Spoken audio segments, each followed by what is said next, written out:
Okay, so today's fact is basically setting up test subscribers.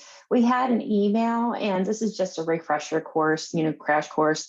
So basically, I am on the demo site, and these are our subscribers for the newsletter.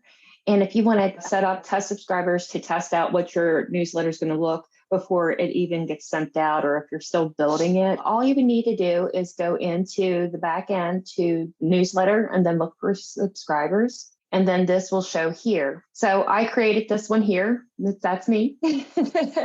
And you just go right to edit. You'll scroll all the way down and you'll see this box here. It's just a matter of turning it on. And it's that Perfect. easy. So the test newsletter, you can use that for the manual newsletter or the automated, right? That's the right. Automated template. I think that's the one it's most useful for because you don't actually know what that's going to look like until you run the test. You're setting it up as a template, but each week it's pulling in new stories. So we use this every week before we send out our customer newsletter. It's a great tool. We've just got our production team on the test. They get it the night before and they can send feedback.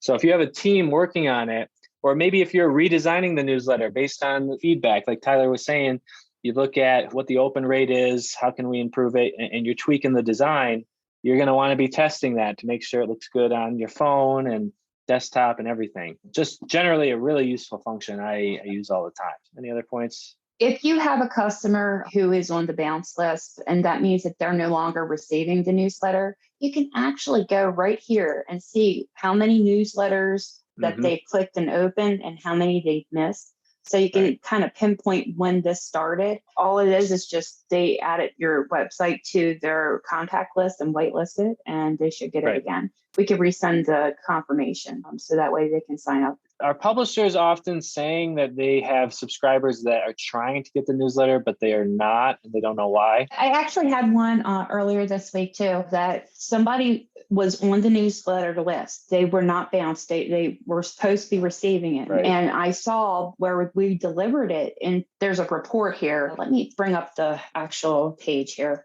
of the person. What I did, she actually was subscribed. And let me see if I could find her again. And it's basically the same thing. You go to newsletter and then subscribers, but you can go right here and see the logs. I mean, there's a lot of information we're storing in here. You can put them on different lists one at a time, like we were saying earlier. Maybe you have a newsletter that people get every day, but another newsletter that only goes out monthly. That's like a summary of the whole month. And maybe people just prefer that frequency. I know we were talking about hitting people up daily, but you also want to have options for people for whatever fits their preference. For this example, you can see which ones they're clicking on. So this person's definitely getting the newsletter, but they haven't clicked or read it. And that was the same situation where they were getting it delivered. We could see that we've sent it, but they haven't clicked or read it. Right. And if you go to the general tab again, on this person, you'll be able to see their status. See, status is confirmed. See the status box. If it says bounced, this is when we let the publisher know that the subscriber's email client rejected the newsletter. And that's when we need to reach out to the subscriber again and say, check your Gmail, check your promotions, your updates. When it's bounced though, does it show up anywhere in their email? Like, would it be in the spam? No, you have to reach out to the subscriber personally. It could be in spam, yes. But you're saying from a different email, not from Our Hometown newsletter email. Well, you need to reach out to them personally rather than using the newsletter because the newsletter is bounced. Yeah, it's bounced and now it's been kind of blacklisted by their email. Right. So they need to white label that.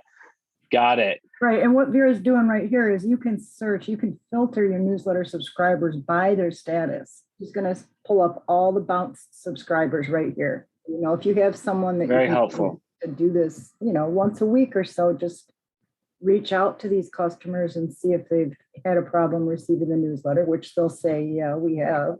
Interesting. It's all about retention because if they're subscribers and they're not getting the notification that a new issue has published, they're not going to look for it and they're going to cancel. Totally. This is exactly what we're talking about today. This is perfect. So then if you go in, you can actually, Vera mentioned resending the invite.